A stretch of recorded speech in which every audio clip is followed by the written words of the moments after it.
السلام علیکم ورحمۃ اللہ وبرکاتہ۔ اعوذ باللہ من الشیطان الرجیم، بسم اللہ الرحمن الرحیم۔ الشہر الحرام بالشہر الحرام والحرمات قصاص، فمن اعتدى علیکم فاعتدوا علیہ بمثل ما اعتدى علیکم واتقوا اللہ واعلموا ان اللہ مع المتقین۔ وأنفقوا في سبيل الله ولا تلقوا بأيديكم إلى التهلكة وأحسنوا إن الله يحب المحسنين۔ صدق اللہ العظیم۔ یہ حرمت والا مہینہ اس حرمت والے مہینے کے بدلے میں ہے، اور دوسری محترم چیزوں کا بھی بدلہ ہے۔ پھر جو تم پر زیادتی کرے تو تم اس پر زیادتی کرو، اسی جیسی جو اس نے تم پر زیادتی کی ہے، اور اللہ سے ڈرو اور جان لو کہ اللہ متقیوں کے ساتھ ہے۔ اور اللہ کے راستے میں خرچ کرو اور خود اپنے کو ہلاکت میں مت ڈالو، اور تم نیکی کرو، یقیناً اللہ نیکی کرنے والوں سے محبت فرماتے ہیں۔ ان آیات مبارکہ میں اللہ تبارک و تعالی نے صحابہ اکرام کے ایک خوف کا ذکر فرمایا، جس کا ذکر کل کی تفسیر میں بھی آیا تھا کہ صحابہ اکرام جب سن 7 ہجری میں جو صلح حدیبیہ کے اگلے سال میں جب عمرہ کرنے کے لیے جا رہے تھے، تو ان کو یہ خوف لاحق ہوا کہ کہیں پھر سے یہ عرب کی قریش کی جو جنگجو قوم ہے، جو جنگ کرنا ان کی گویا کہ گھٹی میں پڑا ہوا تھا، تو یہ لوگ کہیں پھر سے ہم پر جنگ نہ کر دے اور جنگ مسلط نہ کر دے اور ہتھیار نہ اٹھا لے کہیں۔ اور ہم جو جا رہے ہیں وہ ذی قعدہ کا مہینہ ہے۔ اب ذی قعدہ کا مہینہ بھی بڑا احترام کا مہینہ ہے، ان احترام والے 4 مہینوں میں سے ایک ہے جس کا احترام اہل عرب جو ہے جاہلیت میں بھی کرتے تھے۔ تو ذی قعدہ، ذی الحجہ، محرم، سفر، یہ ایسے مہینے تھے کہ جن مہینوں کا احترام اہل عرب بھی کرتے تھے، اور وہ لوگ اگرچہ جنگجو قوم تھی، لیکن جنگجو قوم ہونے کے باوجود بھی یہ لوگ ان مہینوں میں یعنی محرم اور اسی طرح سفر، ذی قعدہ، ذی الحجہ، ان مہینوں کا بہت زیادہ احترام کرتے تھے، اور اس میں جنگ بندی نہیں کرتے تھے، یعنی جنگ بندی کرتے تھے اور جنگ وغیرہ نہیں کرتے تھے اس کے اندر۔ تو صحابہ اکرام کو خوف ہوا کہ اگر یہ لوگ چونکہ معاہدہ تو کیے ہوئے ہے کہ اگلے سال عمرہ کرنے کے لیے آنا، ابھی نہیں آنا، لیکن اگر جائیں گے تو کہیں یہ معاہدہ نہ توڑ دے، کیونکہ کفار بہرحال لا اعتبار ہے۔ ان کا اعتبار کیا، جب انہوں نے اللہ کے عہد کی اور اللہ سے وفاداری نہیں کی تو یہ بندوں کے کہاں عہد کو پورا کریں گے۔ تو ایک طرح کا ایک ڈر تھا، خوف تھا، اگرچہ وہ لوگ بھی ان 4 مہینوں میں جنگ نہیں کرتے تھے اور پرامن زندگی گزارتے تھے، یہ جاہلیت کے باوجود بھی اور جنگجوانہ ذہنیت کے باوجود بھی یہ لوگ 4 مہینے امن کے ساتھ میں گزارتے تھے۔ تو اب یہ 4 مہینے جب یہ لوگ امن کے ساتھ میں گزارتے تھے تو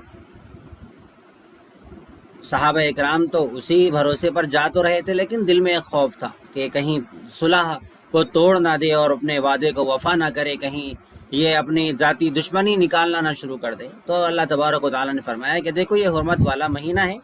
اس حرمت والے مہینے کے بدلے میں ہے، ٹھیک ہے، اور دوسری محترم چیزوں کا بھی بدلہ ہے۔ یعنی اللہ تبارک و تعالیٰ فرما رہے ہیں کہ دیکھو حرمت والا مہینہ احترام والا مہینہ ہے، لیکن یہ احترام اسی وقت میں باقی رہیں گا جب سامنے والا بھی احترام کرے۔ سامنے والا بھی اگر احترام کرے تو وہ حرمت کے بدلے میں ہے، وہ احترام کر رہا ہے تو ہم بھی برابر احترام کریں گے، اور ہر محترم چیز کا جو ہے بدلہ ہے۔ اگر کوئی احترام کر رہا ہے تو پھر اس کا احترام تو کرنا لازمی ہے، ضروری ہے۔ لیکن اگر پھر فمن اعتدی علیکم، پھر جو تم پر زیادتی کرے، اگر وہ وعدے کو وفا نہ کرے، صلح کو توڑ دے، اپنی جنگ پر آ جائے اور اپنے وعدے کو وفا کرنے کے بجائے جفا کرنے لگے اور ظلم کرنے لگے تم پر، تو پھر تم بھی ان پر زیادتی کرو، تم بھی ان پر زیادتی کرو۔ اگر وہ تم پر زیادتی کر رہے ہیں تو تمہیں بھی چاہیے کہ تم بھی ان پر زیادتی کرو۔ لیکن کیسے زیادتی کرنا ہے؟ ایسے نہیں کہ ہم جیسے کہتے ہیں کہ اینٹ کا جواب ہم پتھر سے دیں گے، ایسا نہیں، بلکہ اللہ نے فرمایا بِمِثْلِ مَا اعْتَدَىٰ عَلَيْكُمْ، اسی جیسی زیادتی کرو جیسی زیادتی انہوں نے تم پر کی۔ یعنی اگر وہ احترام والے مہینوں میں تم پر اٹیک کرتے ہیں تو پھر تم ہاتھ پر ہاتھ ڈال کے بیٹھے رہو گے تو ظاہر بات ہے کہ وہ تو تمہیں قتل کر دیں گے اور ختم کر دیں گے، نیست و نابود کر دیں گے۔ تو اسلام امن اور شانتی کا مذہب ہے، اسلام امن اور شانتی سکھاتا تو ضرور ہے، لیکن یہ نہیں کہ اگر کوئی آپ کے اوپر حملہ کرنے آ رہا ہے اور آپ کو مارنے آ رہا ہے، یا یہ کہ کمزوروں کو کھا جا رہا ہے، کمزوروں کو ستا رہا ہے اور کمزوروں پر ظلم کر رہا ہے، اور تب بھی آپ خاموش ہاتھ پہ ہاتھ ڈال کے بیٹھے رہو کہ دیکھیں گے کیا ہوتا ہے۔ ویسے تو ظالم پھر پوری دنیا میں اپنے ظلم کو قائم کر دے گا اور رفتہ رفتہ وہ دوسروں پر بھی ظلم کرے گا، پھر آپ پر بھی ظلم کرے گا اور آپ کو مکمل نیست و نابود ہی کر دے گا، ختم ہی کر دے گا۔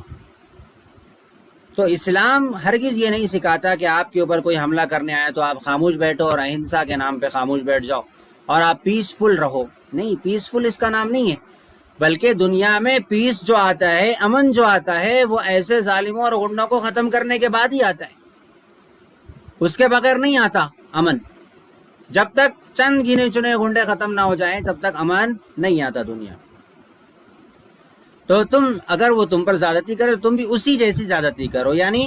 جیسے وہ احترام اگر نہیں کر رہے تو پھر تم کو بھی ہتھیار اٹھانے کی اجازت ہے، تم بھی جو ہے ہتھیار اٹھاؤ۔ بہرحال اس آیت سے یہ معلوم ہوا کہ ایک طرف کے عرب جیسی جنگجو لوگ بھی جو ہے جنگ نہیں کرتے تھے ان مہینوں میں، لیکن آج دیکھیے، آج تو جاہلیت سے بھی لگتا ہے کہ بہت بڑی جہالت آج مشرکین کے اندر پائی جاتی ہے، اور دنیا کی جو دوسری قومیں جو پوری انسانیت، پوری دنیا کے اندر امن کا جھوٹا پروپیگنڈا کر رہی ہے، ڈھنڈورا پیٹ رہی ہے، وہ لوگ نہ سنڈے دیکھتے ہیں، نہ منڈے دیکھتے ہیں، نہ عید دیکھتے ہیں، نہ بقرعید دیکھتے ہیں، جب دل میں آتا ہے جب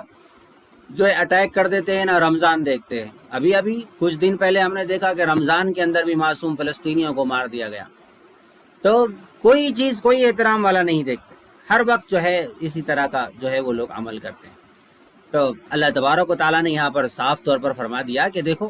اگر تمہارے ساتھ میں کوئی زیادتی کرے تو پھر تم بھی ان کے ساتھ میں زیادتی کرو۔ اب یہاں پر علماء نے ایک بات یہ بھی ہے لکھی ہے کہ اگر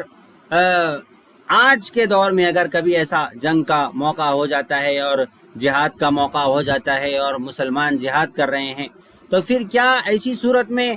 مسلمانوں کے لیے جائز ہے کہ وہ ان 4 مہینوں میں اقدامی کارروائی کرے اور خود سے جو ہے ظالموں کو ختم کرنے کے لیے اٹیک کرے؟ کیا اس بات کی آج اجازت ہے یا نہیں ہے؟ اگر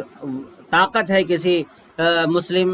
ملک کے اندر، کسی مسلم ملک کو اس طریقے کا پاور ہے، تو کیا وہ کہ کسی کو ان مہینوں میں جنگ کے لیے چھیڑ سکتے ہیں؟ یا یہ کہ اگر کوئی جنگ کرنے آیا تو مار تو سکتے ہیں جیسا کہ اس آیت سے معلوم ہوتا ہے، لیکن خود سے آگے بڑھ کر کیا ان مہینوں میں کارروائی کر سکتے ہیں یا نہیں کر سکتے ہیں؟ ظلم کو ختم کرنے کے لیے، فتنہ پروری کو ختم کرنے کے لیے، فساد کو ختم کرنے کے لیے جائز ہے کہ نہیں؟ اس سلسلے میں علماء کی 2 رائے ہیں، لیکن علماء نے بھی بہتر یہی سمجھایا کہ ان مہینوں میں بہرحال جنگ نہیں کرنی چاہیے، خود سے جو ہے اٹیک نہیں کرنا چاہیے، ان مہینوں میں امن کے ساتھ میں گزارنا چاہیے، کیونکہ یہ حج کا بھی مہینے ہوتے ہیں، ذوالحج کے بھی اس کے اندر ہوتا ہے، تو پھر یہ ذوالحج کا مہینہ بھی حج والا مہینہ ہوتا ہے، تو قابل احترام مہینوں میں شامل ہے، اس لیے جو ہے خود سے اقدامی کارروائی نہیں کرنا چاہیے۔ بعض علماء نے اسی رائے کو جو ہے اختیار کیا ہے۔ آگے اللہ نے فرمایا واتقوا اللہ واعلموا ان اللہ مع المتقین، اور تقوی اختیار کرو اور جان لو کہ اللہ متقیوں کے ساتھ ہے۔ تقوی اختیار کرو یعنی اللہ سے ڈرو، اور جان لو کہ اللہ متقیوں کے ساتھ میں ہے۔ اللہ سے ڈرو کا مطلب یعنی کہ اللہ سے محبت رکھو اور اللہ تبارک و تعالیٰ کی عظمت سے ڈرو، اللہ تبارک و تعالیٰ سے ڈرو، مخلوقات سے مت ڈرو، دنیا سے مت ڈرو، دنیا کی طاقتوں سے مت ڈرو، تم اللہ سے ڈرو۔ اللہ کے خوف سے گناہ کو چھوڑ دو، اللہ کے خوف سے گناہ گاری کی زندگی چھوڑ دو، اللہ تبارک و تعالیٰ پھر تمہاری مدد ضرور فرمائیں گے۔ اللہ فرما رہے ہیں اللہ متقیوں کے ساتھ میں، اللہ متقیوں کے ساتھ میں، یعنی جو اللہ سے ڈرنے والے ہیں، تقوی اختیار کرنے والے ہیں، پرہیزگاری کی زندگی گزارنے والے ہیں، اللہ ان کے ساتھ ہے، اللہ کی مددیں ان کے ساتھ میں ہیں۔ پھر آگے اللہ تبارک و تعالیٰ نے فرمایا وَأَنفِقُوا فِي سَبِيلِ اللَّهِ، اور اللہ کے راستے میں خرچ کرو، اور خود اپنے آپ کو ہلاکت میں مت ڈالو، اور تم نیکی کرو، یقیناً اللہ نیکی کرنے والوں سے محبت فرماتے ہیں۔ اب اس آیت میں اللہ تبارک و تعالیٰ نے مسلمانوں پر لازم کیا کہ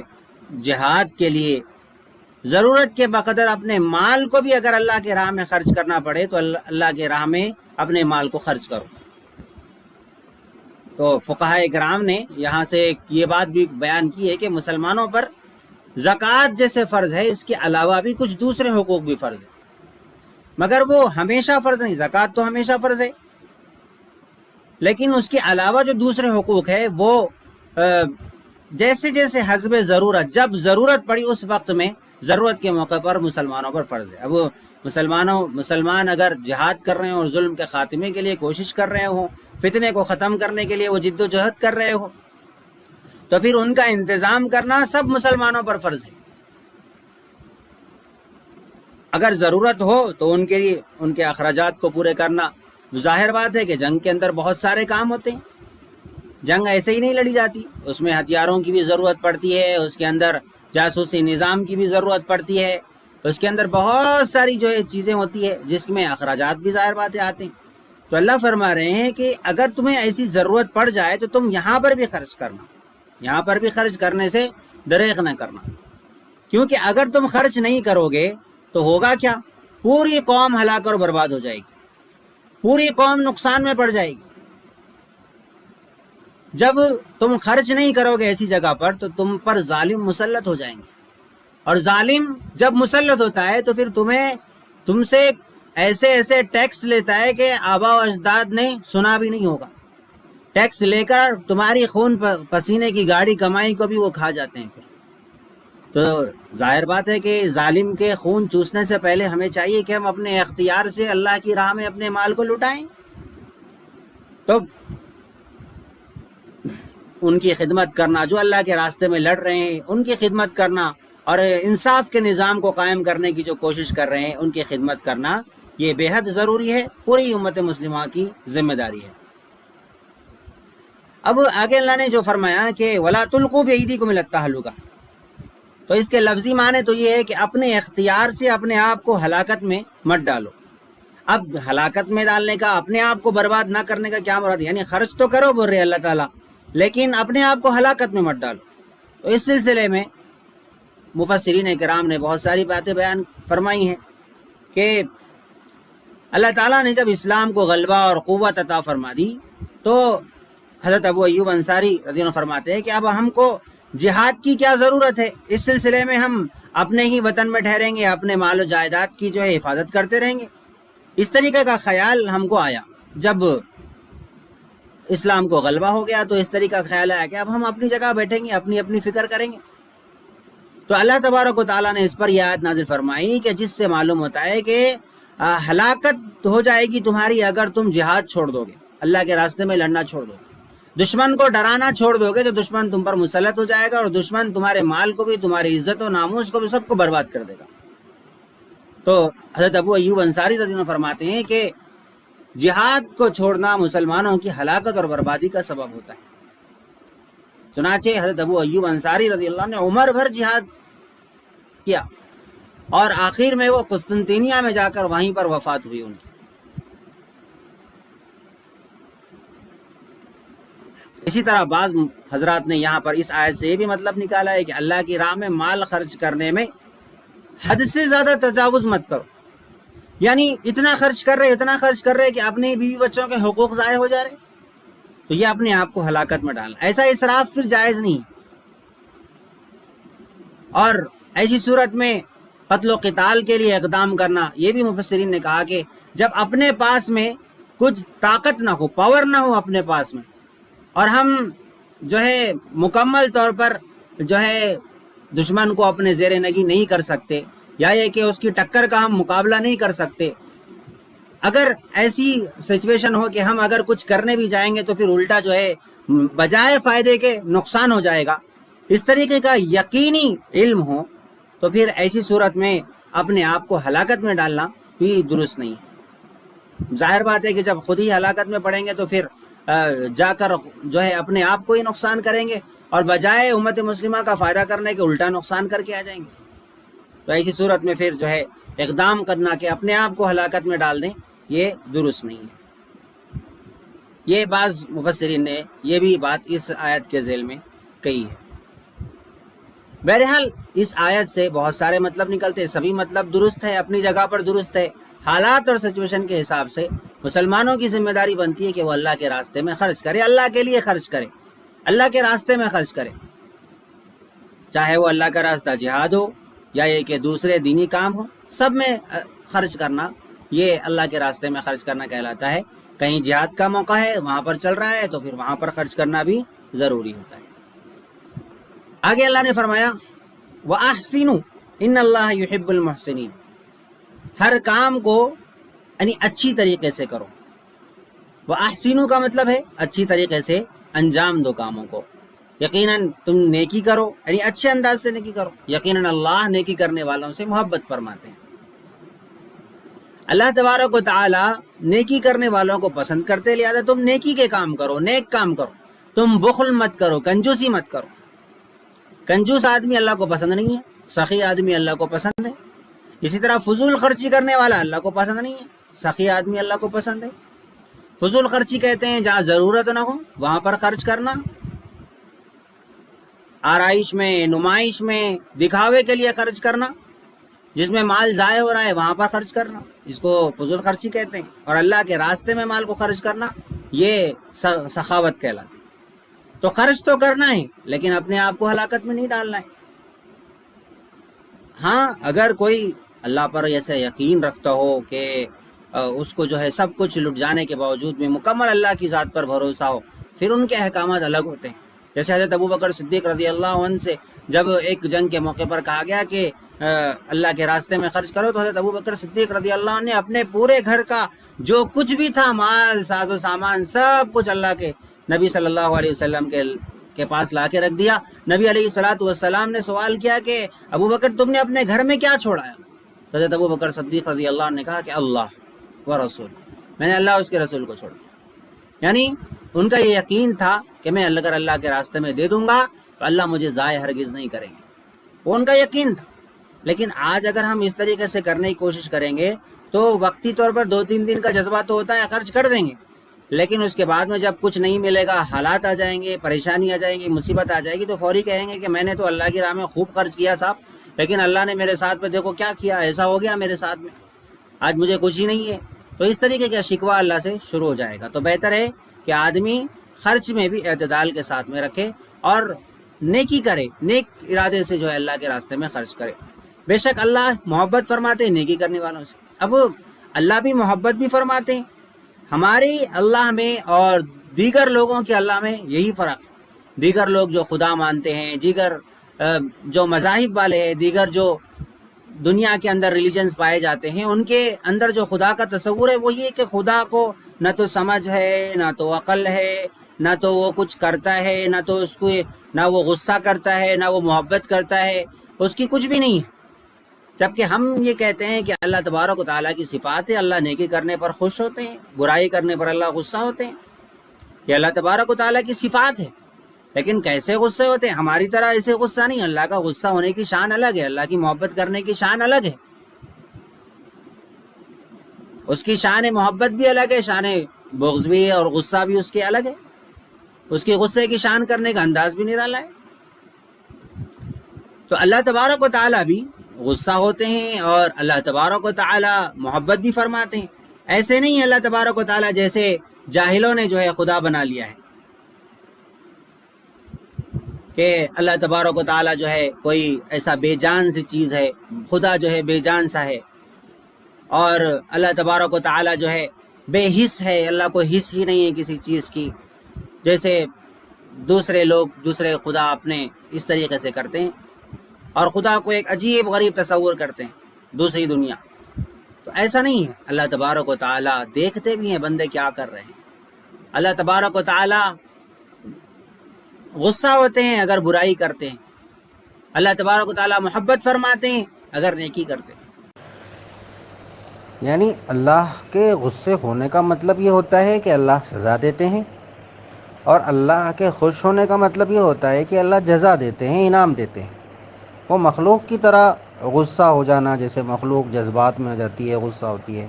اور مخلوق خوش ہوتی ہے تو وہ کچھ بھی خوشی کا اظہار کر دیتی ہے، تو وہ مخلوق کی طرح خوش ہونا غصہ ہونے کا مطلب نہیں ہوتا،